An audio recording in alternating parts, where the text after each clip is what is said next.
Students, welcome back to my channel geography focus. তোমাদের সবাইকে আমার চ্যানেলে আবার স্বাগত। তো দেখো, আমি আজকে করাবো যেটা তোমাদের পেজ, সেটা হচ্ছে ক্লাস 7 গ্রামার কোশ্চেন বাঞ্চের বই থেকে 91, 92 এবং 93 এই তিনটে পেজ করাবো। 91 করাবো না, 92, 93 এবং 94 এই তিনটে পেজ করাবো। দেখো, কমেন্টটাও তোমাদেরকে আমি দিয়ে দিচ্ছি স্ক্রিনে, কারণ কমেন্ট করেছিল একজন 92, 93 এবং 94 পেজ করানোর জন্য। এটা আমি যা দেখলাম, মেইনলি এটা ভয়েস চেঞ্জ রয়েছে। তোমরাও যদি দেখো তাহলে দেখতে পাবে যে এটা ভয়েস চেঞ্জ করতে বলা হয়েছে। তো 91 পেজ আমি অলরেডি সলভ করে দিয়েছি। দেখো, এখানে পাস্ট কন্টিনিউয়াস টেন্স এখানে খুলেই রাখা রয়েছে। এটা 91 পেজের। আমি একটু পেজ নাম্বারটা তোমাদের দেখিয়ে দিই। দেখো, 91 পেজ আমার খোলা রয়েছে। তো এটা আমি অলরেডি সলভ করে দিয়েছি। যারা দেখোনি, এক্ষুনি গিয়ে আমার চ্যানেলের প্লেলিস্ট থেকে দেখে নিতে পারো। তোমরা ক্লাস 7 কোশ্চেন বাঞ্চ বলে কোশ্চেন বাঞ্চ 2024 বলে ভিডিওটি পেয়ে যাবে, এবং তোমরা ওই প্লেলিস্ট পেয়ে যাবে, এবং প্লেলিস্টের মধ্যে তোমরা এই ভিডিওটি মানে খুব সহজেই পেয়ে যাবে। তোমরা যদি দেখো একটু স্ক্রল করে, তাহলে পেজ নাম্বার 91 বলে থাম্বনেল তোমরা দেখতেই পাবে, এবং সেই ভিডিওটা খুললে আশা করছি এটা পেয়ে যাবে। এবং ভয়েস চেঞ্জে দেখো, আমি বাকি পার্টটা, অর্থাৎ এখানে যেটা রয়েছে পাস্ট কন্টিনিউয়াস টেন্স, এটারই কন্টিনিউয়েশন পার্ট রয়েছে 92 পেজে, এবং পাস্ট পারফেক্ট টেন্স আর ফিউচার সিম্পল ফিউচার আর ফিউচার ইনডিফিনাইট টেন্স এই জিনিসগুলো রয়েছে আমাদের পেজ নাম্বার 92, 93 এবং 94-এ। তো এই তিনটেই আমি আজকে করাবো। তো দেখো, আমি 91 এর জন্যই খুলে রেখেছি, কারণ 92-এ যেটা আমি স্টার্ট করব তার একটা কোশ্চেন এখানে রয়েছে নাম্বার 6। কোশ্চেন নাম্বার 6 দেখো, হি ওয়াজ প্রিপেয়ারিং দি হাউস, একদম তলায় যেটা লেখা রয়েছে। তো এর অ্যান্সারটা আমি একটু দেখিয়ে দিই। 92 পেজে লেখা আছে, দেখো এখানে the house was being repaired by him, এটা হবে আমাদের আনসার। এরপর দেখো নাম্বার 7 কি রয়েছে, Shekhar was studying MBBS, MBBS was being studied by Shekhar. They were cutting trees for their personal use. Trees were being cut for their personal use by them. The doctor was examining the patients. The patients were being examined by the doctor. The monkey was eaten bananas. Bananas were being eaten by the monkey. এরপর দেখো 11, the girls were performing a dance. A dance was being performed by the girls. The man was not following me. I was not being followed by the man. They were not answering my questions. My questions were not being answered by them. Polash was playing violin. Violin was being played by Polash. তাহলে এর formula আলাদা করে কিছু বোঝানোর নেই, কারণ দেখো তোমরা 91 পেজে গেলেই দেখতে পাবে এখানে অলরেডি তোমাদের যা রুলস রয়েছে সেগুলো দিয়ে দেওয়া রয়েছে এখানে রুল। তাছাড়া এখানে তোমাদের এক্সাম্পল দিয়ে বুঝিয়ে দেওয়া রয়েছে অ্যাজার্টিভ সেন্টেন্সের ক্ষেত্রে কিরম করতে হবে এবং নেগেটিভ সেন্টেন্সের ক্ষেত্রে কিরম করতে হবে, সব কিছু এখানে বুঝিয়ে দেওয়া রয়েছে অ্যাক্টিভ টু প্যাসিভ ভয়েসের জন্য। তো তোমরা এটা দেখলে অবশ্যই বুঝতে পারবে যে কিভাবে এটা করা হয়েছে। এটা আলাদা করে কিছু বোঝালাম না। আর ওয়াজ ওয়্যারের পার্থক্য তো তোমরা বুঝতেই পারছো, ওয়াজ ওয়্যার কোথায় বসানো হচ্ছে, তার জন্য এটা আমি আলাদা করে কিছু বলছি না। তো দেখো, এরপরে রয়েছে পাস্ট পারফেক্ট টেন্স। এটারও কিন্তু এখানে দেখো আমাদের এক্সাম্পল দিয়ে দিয়েছে। তো আগে তোমরা এক্সাম্পলগুলো দেখে নেবে, তারপরে কিন্তু এক্সারসাইজগুলো করবে, তাহলে তোমাদের বুঝতে আরও সুবিধা হবে। তো দেখো এখানে কি রয়েছে, the postman had delivered the letter, the letter had been delivered by the postman. আচ্ছা, আমি একটা জিনিস বলে দিই, সেটা হচ্ছে তোমাদের এই যেটা আমি করাচ্ছি এখন ভয়েস চেঞ্জ 92, 93 এবং 94 পেজ। এরপরে কিন্তু আমি তোমাদের আরও দুটো পাতা সলভ করব। দুটো পাতা কমেন্টে এসেছিলো অ্যাকচুয়ালি, 174 আর 175। তার মধ্যে আমি একটাই পাতা আজকে আমি সলভ করব, তোমরা থাম্বনেলে দেখেইছো। তো এটা আমি সলভ করবো আজকে ভিডিওতে, এবং নেক্সট ভিডিওতে 175 পেজ থাকবে, তার সাথে আরও একজনের কমেন্ট থাকবে। তো এরমভাবে আমি একজনের বা দুজনের কমেন্ট না নিয়ে 2-3 জনের মিশিয়ে কমেন্ট যেটা করেছিলে তোমরা, তো 2-3 জনের কমেন্ট আমি মিলিয়ে মিশিয়ে তোমাদের পেজ নাম্বারগুলো সলভ করার চেষ্টা করছি, যাতে সবাই হেল্পফুল হয়। আর পরের ভিডিওতে তোমাদের কিন্তু যেটা 174 আমি সলভ করব, 174 আমি সলভ করবো আজকে, এবং তারই পার্ট 2 অর্থাৎ 175 পেজ নেক্সট ভিডিওতে থাকবে। তাছাড়া তোমাদের আরেকজনের কমেন্ট আমি নেক্সট ভিডিওতে সলভ করে দেবো। তো দেখো এখানে কি রয়েছে, যেটা করাচ্ছিলাম সেটা হচ্ছে নাম্বার 2, 1টা হয়ে গেছে, এবং নাম্বার 2টা বলি এবার। I had lost my umbrella in the market. My umbrella had been lost in the market by me.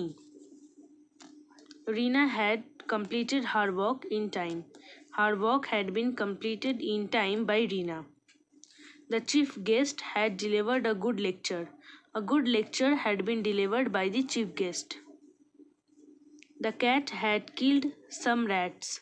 Some rats had been killed by the cat. এরপর দেখো 93 পেজ দেখবো। দেখো 93 খুলে নিয়েছি। এখানে কি রয়েছে দেখো, nobody had made any mistake. Any mistake had been made by nobody. The doctor had examined the patient. The patient had been examined by the doctor. Her mother had prepared the lunch. The lunch had been prepared by her mother. I had never hurt you. You had never been hurted by me. তাহলে এখানে বুঝতে পারলে তোমরা, এখানে had বিনটা যখন no বা never যখন এখানে ইউজ হয়, সেক্ষেত্রে আমরা নেভারটা হ্যাড আর বিনের মাঝে যোগ করে কিন্তু কাজটা করি। তো you had never been hurted by me. Our teacher had called us. We had been called by our teacher. Future indefinite tense হচ্ছে দেখো এখানে রয়েছে তার এক্সাম্পল, সেটা আগে দেখবে, দেন আমরা যাবো এক্সারসাইজে। তো এক্সারসাইজ দেখে নিই আমরা। You will do it in time. It will be done in time by you. We shall discuss the subject the next week. The subject will be discussed the next week by us. The publisher will publish the book. The book will be published by the publisher. Nobody will drink impure water. Impure water will be drunk by nobody. She will have 5 pencils. 5 pencils will be had by her. Will be had by her. The police will examine the matter. The matter will be examined by the police. I shall not attend the meeting. The meeting will not be attending by me. She will not remember me. এখানে এটা তোমরা correction করবে, এটা shall হবে। I shall not be remembered by her. Full stop. এরপর দেখো কি রয়েছে, mister Sen will donate his property. His property will be donated by mister Sen. তো এটা গেল আমাদের 93 পেজ, যেটা কিনা 9 নম্বর অবধি রয়েছে। 94 পেজ এবার দেখে নিই কী রয়েছে। ফিউচার ইনডেফিনাইট টেন্সেরই এখানে বাকি 10 থেকে রয়েছে, তাছাড়া তোমরা দেখতে পাবে ইম্প্যারেটিভ আমি একটুখানি শুরু করেছি। ইম্প্যারেটিভ যদি তোমাদের ভয়েস চেঞ্জের ক্ষেত্রে ইম্প্যারেটিভ সেন্টেন্স থাকে, তাহলে তোমরা কীভাবে জিনিসটা করবে সেটা আমি অল্প একটু দেখো এখানে দেখিয়ে দিচ্ছি। ইম্প্যারেটিভ সেন্টেন্সের বিভিন্ন রুলস এক্সাম্পল সহ এখানে বুঝিয়ে দেওয়া রয়েছে, তোমরা এটা পড়ে রাখবে। এবং আমি 3টে এখানে রয়েছে এই পাতে, আমি সেটা করিয়ে দিয়েছি, এবং বাকি পার্টটা আমি তোমার যদি লাগে অবশ্যই তোমরা কমেন্টে জানাবে, আমি কিন্তু সলভ করে দেবো। তো 94 দেখো, they will arrange a party will be arranged by them. You will write it will be written by you. She will drive the car will be driven by her. They will show their performance will be showed by them. The blacksmith will mould the iron. The iron will be molded by the blacksmith. I shall reveal everything. Everything will be revealed by me. তো এটা future indefinite complete হলো। এরপর আমরা যেটা বলছিলাম imperative sentence, সেটা একটু দেখিয়ে দিই। Open the gate, let the gate be opened. Wash your mouth, let your mouth, এটা ইউর হবে, let your mouth be washed. Don't tell a lie, let a lie not be told. এটা আমাদের 94 পেজে হলো। এরপর আমরা যেটা বলছিলাম 174, সেটা একটু দেখে নিই। তো তোমরা একটু খুলে নাও 174, দেখো আমি খুলে নিয়েছি। এখানে 174টা আমি বলেছিলাম 173 করানোর সময়, তার 173 পেজের যেটা 33 নম্বর প্যাসেজ রয়েছে সেখান থেকে আমি স্টার্ট করবো 174 কমেন্টে এলে, কারণ আমি 173 পেজ অবধি আমি কমপ্লিট করিয়ে দিয়েছিলাম। 172 173 এগুলো কমপ্লিট করিয়েছিলাম, এবং তখনই আমি বলেছিলাম যে আমি 33 নম্বর প্যাসেজ থেকে করাবো। যদি তোমরা 174 কমেন্ট করো তাহলে আমি এটা করাবো। তো এটাই আজকে আমি করাবো, এবং তোমরা যারা এখনও 173 পেজ দেখো নি, 172 173 এগুলো অবশ্যই দেখে নিও, আমার চ্যানেলে প্লে লিস্টে রয়েছে, তোমরা কিন্তু গিয়ে এক্ষুনি দেখে নিও। আর এটা দেখো রয়েছে যেটা, সেটা হচ্ছে the Proserpine, the story of প্রজারপাইনেরই একটা প্যাসেজ। তো এর ফার্স্টই রয়েছে question answers. What happened when Proserpine would come back to her mother. তো এর আনসারটা আমি একটু বলে দিচ্ছি, তোমরা কিন্তু বুঝে নাও ভালো করে কী লিখতে হবে, কীভাবে লিখতে হবে। তো আমি একটু বলছি, শুনে শুনে ভালো করে লেখো। ওয়েনটা দিয়ে স্টার্ট করবে, এই যে এখান থেকে ওয়েন থেকে স্টার্ট হবে। When Proserpine would come back to her mother, লেখার পর প্যাসেজে চলে যাবো আমরা। দেখো come back to her mother লেখার পর প্যাসেজে ফ্লাওয়ার্স থেকে কুইন অব্দি লিখবে। অর্থাৎ আমি একবার পুরোটা বলে দিই। When Proserpine would come back to her mother, flowers bloomed, birds sang, and the earth smile to welcome the young queen. এরমভাবে হবে অ্যান্সারটা, তোমরা খাতায় লিখে নিও। ওকে, এরপর দেখো নাম্বার 2, হু ওয়াজ সিরিস। সিরিস ওয়াজ, তো এই আনসারটা কিন্তু তোমাদের এই প্যাসেজে নেই, এটা তোমরা জানো সবার ফার্স্ট প্যাসেজ, যেটা বইয়েরও ফার্স্ট পোর্শনে এটা দেওয়া, তো এটাও কিন্তু তোমাদের এই কোয়েশ্চেন বান্স বইয়ের একদম ফার্স্ট প্যাসেজেই তোমরা পাবে। তো এখান থেকে আমি দেখিয়ে দিই, সিরিস ওয়াজ লেখার পর the goddess of crops, plants and trees, এতটা লিখলেই হবে। ঠিক আছে, তাহলে ওর আনসারটা আমি বলে দিলাম। এটা কিন্তু তোমরা 170 পেজে পেয়ে যাচ্ছ, যেখান থেকে লেসন 8 তোমাদের শুরু হচ্ছে। বাকি যারা এখনও 170, 171 এই পেজগুলো দেখোনি, আমার এগুলো অলরেডি সলভ করা রয়েছে আমার চ্যানেলের প্লেলিস্টে গিয়ে অবশ্যই দেখে নিও। আর লিঙ্ক আমি দিয়ে দেবো তোমাদের আই বাটনে, সেখান থেকেও তোমরা দেখে নিতে পারো। তো দেখো এরপর নাম্বার 3টা দেখে নিই কী রয়েছে। ওয়াই উড সিরিজ গ্রিভ ফর 6 months। তো এখানে দেখো রয়েছে আনসারটা নাম্বার 2। সিরিজ দেখো তোমরা এখান থেকে লিখবে ওয়েন দ্য টাইম, ওয়েন থেকেই এই আনসারটা ওয়েন থেকেই তোমরা স্টার্ট করবে।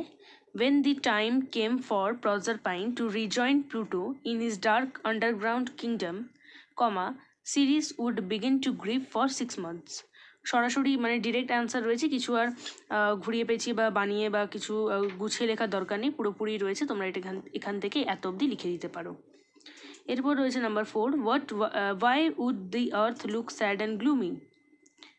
তো এটা আমরা আনসারটা আমি একটু বলে দিচ্ছি, তোমরা লিখবে। দেখো ওয়েন দ্য টাইম, ওয়েন থেকে স্টার্ট করবে, এর আনসারটা অনেকটা এর মতোই হবে, কারণ তো একই।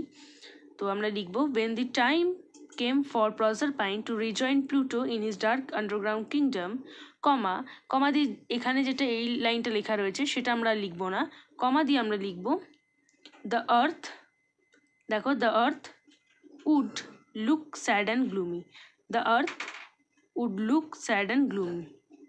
তাহলে আমরা কীভাবে লিখলাম, ওয়েন থেকে স্টার্ট করলাম, কিংডম অবধি লিখলাম, কমা দিলাম, কমা দেওয়ার পর আমরা লিখলাম the earth would look sad and gloomy. আশা করছি বোঝা গেছে।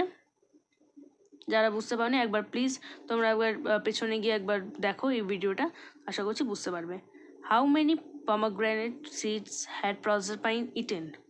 তো এর আনসারটা দেখো এখানে রয়েছে নাম্বার 5 দিয়ে আমি দিয়ে রেখেছি এখানে, তোমরা এখানে সরাসরি পেয়ে যাচ্ছ। প্রজারপাইন হ্যাড ইটেন 6 পমাগ্রেনেট সিডস। ব্যাস, এটাও সরাসরি রয়েছে, এখানে কমার জায়গায় জাস্ট ফুল স্টপ করে দিও। ঠিক আছে, এটা গেল আমাদের 173 পোর্শনটুকু। বাকি 174 পোর্শনে কী রয়েছে দেখে নিই। শূন্যস্থান রয়েছে দেখো, সিরিজ কুইকলি ড্যাশ। তো এর আনসারটা আমি প্যাসেজ থেকে দেখিয়ে দিচ্ছি। দেখো কুইকলি অবধি কিন্তু লেখা ছিল, তারপরে দেখো descendant into the land of the dead, ব্র্যাকেটে বেঙ্গলিতে যেটা লেখা রয়েছে বা হিন্দিতে যেটা লেখা সেটা কিন্তু তোমরা লিখবে না, বাকি এখান থেকে এত অবধি তোমরা লিখছো। নাম্বার 2 দেখো, Proserpine would come back to her mother for 6 months every year. Dash series would begin to grieve for 6 months. তো এটা দেখো প্যাসেজ থেকে দেখাবো, এটা যেটা রয়েছে দেখো এখান থেকে লিখবে তোমরা ওয়েন থেকে স্টার্ট করবে। When the time came for Proserpine to rejoin Pluto in his dark underground kingdom, বাকি সিরিজ থেকে কিন্তু 6 months অবধি লেখাই ছিল, তাহলে শূন্যস্থান আমরা ওয়েন থেকে কিংডম অবধি লিখব। এই লাইনটা কিন্তু আমরা 3 জায়গায় ইউজ করলাম, 2টো কোয়েশ্চেন আনসারে এবং একটা শূন্যস্থানে। তো তোমরা বুঝতেই পারছো এই লাইনটা কতটা ইম্পর্টেন্ট। তাহলে ওয়েন থেকে কিন্তু তোমরা লিখছো কিংডম অবধি। Next, the earth too dash. দেখো এটা দ্য আর্থ টু লেখার পর এই যে number 4 would look sad and gloomy. Number 5 দেখো কি রয়েছে, dash footfall of Proserpine returning to earth. The flowers too would hide underground until they heard again and gentle. তাহলে জেন্টেল অবধি তোমরা লিখবে দ্য ফ্লাওয়ার্স থেকে জেন্টেল অবধি লেখার পর বাকি অংশটুকু তোমাদের দেখবে লেখাই রয়েছে। এরপর যেটা রয়েছে দেখো, সিনোনিম আমাদের এখানে করতে বলেছে কটা ওয়ার্ডের, সেটা আমরা প্যাসেজ থেকেই নেব। এই ওয়ার্ডগুলো প্যাসেজ থেকে নেবা, তোমরা দেখে নিও একবার। গো ডাউন হচ্ছে descendant, decided previously, destined, kingdom, realm, flourished, bloomed. এরপর দেখো রয়েছে আমাদের লেসন 9 এখানে, J C Bose a beautiful mind, unit 1 রয়েছে তার, এবং প্যাসেজটাও একটু বড় রয়েছে, তোমরা একটু আগে পড়বে, মানে বুঝবে, দেন তোমরা কাজটা করবে, এক্সারসাইজগুলো করবে। ফার্স্টেই যেটা রয়েছে সেটা হচ্ছে question answer. What happened in 1895?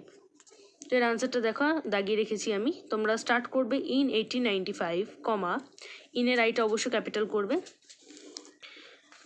কমা দিয়ে আ ডিফারেন্ট হিস্ট্রি, এখানে দেখো যেটা লেখা রয়েছে এ, সেটা কিন্তু অবশ্যই ছোটো হাতের হবে, এখানে আই হবে ক্যাপিটাল, এ হবে ছোটো হাতের। A different history was made that year at the town hall in Calcutta. Full stop. An interesting demonstration was performed by Jagadish Chandra Bose, an assistant professor of Presidency College. তাহলে এখানে তোমরা বুঝতে পারলে যে কিরমভাবে লিখতে হবে, আমি আরেকবার বলে দিচ্ছি। In 1895, comma, a different history was made that year at the town hall in Calcutta. An interesting demonstration was performed by Jagadish Chandra Bose, an assistant professor of Presidency College. এখান থেকে এতটা অ্যান্সার হচ্ছে, তার সাথে এটা তোমরা যুক্ত করছো ইন 1895 ফার্স্টেই। তো এটা গেল আমাদের নাম্বার 1। নাম্বার 2 দেখো, when was J.C. Bose born? তো ফার্স্টেই স্টার্ট করবে J.C. Bose was born on লেখার পর 30th November 1858 at Bikrampur, ব্র্যাকেটের নাও মুন্সিগঞ্জ ডিস্ট্রিক্ট অফ বাংলাদেশ, লিখে ফুল স্টপ, ব্র্যাকেট বন্ধ করে ফুল স্টপ দেবে। নাম্বার 3 দেখো, which post did J.C. Bose hold at the time of? কিন্তু পুরোপুরি এখান থেকেই আমি দেখাচ্ছি এবং এখানেই লেখা রয়েছে, তো ভালো করে একটু শুনে নাও। J.C. Bose held an assistant professor of Presidency College at the time of demonstration, ঠিক আছে। Number 4, where was Bose education started and why? তো এটা ডিরেক্ট অ্যান্সার রয়েছে, তোমরা প্যাসেজ থেকে পেয়ে যাচ্ছ। দেখো, Jagadish চন্দ্র's education started in vernacular school because her father believed that one must know one's mother tongue before learning any other language. তাহলে জগদীশ থেকে ল্যাঙ্গুয়েজ অবধি পুরোপুরি লিখবে। নাম্বার বি, ট্রু ফলস রয়েছে। India was under the British rule when J.C. Bose performed his demonstration, এটা হবে true. J.C. Bose demonstration surprised everyone, এটা হবে ট্রু। এরপরে 175 পেজ শুরু হচ্ছে, তার আমি অল্প পোর্শন ওপরের দিকের একটু করিয়ে দিচ্ছি, কারণ ট্রু ফলসটা শেষ হয়নি এখন, তো ওটা আমি শেষ করে দিচ্ছি। তাছাড়া আমি তো ওই পাতাতেও আর একটু রয়েছে, সেটাও আমি একটু দেখিয়ে দেবো। আর এটা নাম্বার বি রয়েছে, এবং নাম্বার সিটাও আমি করিয়ে দিচ্ছি এখনই 175 থেকে। বাকি নাম্বার ডি, নাম্বার ডি এগুলোও রয়েছে অনেক কিছু, এবং নাম্বার এফ, জি দেখতেই পাচ্ছ এখানে, তো সেগুলো আমি নেক্সট ভিডিওতে করে দেবো, কারণ এখন করতে গেলে ভিডিওটা অনেক বড় হয়ে যাবে, তার জন্য আমি নেক্সট ভিডিওতে এটা করব। তো দেখো এখানে নাম্বার 3 যেটা রয়েছে সেটা হচ্ছে electric waves passes through no liquid substances, এটা হবে true. J.C. Bose demonstration proved to be a failure, এটা হবে ফলস। এরপর রয়েছে দেখো ইয়ার আর ইভেন্টের একটা চার্ট দেওয়া রয়েছে, এই ইয়ারে কোন ইভেন্ট হয়েছিল বা এই ইভেন্টটা কোন ইয়ারে হয়েছিল। 1858-এ J.C. Bose was born, এটা ওয়াজ করে দেবে। ডেমনস্ট্রেশন অ্যাট টাউন হল হচ্ছে এটা হবে 1895। আর 1915-এ কী হয়েছিল ইভেন্ট, সেটা হচ্ছে speaking at the Bikrampur conference, এটা কনফারেন্স লেখা রয়েছে, speaking at the Bikrampur conference. স্পেলিংটা বুঝতে অসুবিধা হলে আমি একটু প্যাসেজ থেকে দেখিয়ে দিচ্ছি, তাহলে তোমরা ইজিলি লিখতে পারবে। দেখো এখানে স্পেলিংটা রয়েছে, তোমরা এখান থেকে দেখে। আজকের ভিডিও আমি এতটাই রাখবো। ভিডিও কেমন লাগলো অবশ্যই কমেন্টে জানিও। ভিডিও ভালো লাগলে লাইক করো, চ্যানেলটিকে সাবস্ক্রাইব করতে ভুলবে না, পাশে বেল আইকনেও ক্লিক করে দিও। থ্যাঙ্কস ফর ওয়াচিং, দেখা হচ্ছে পরের এক ভিডিওতে।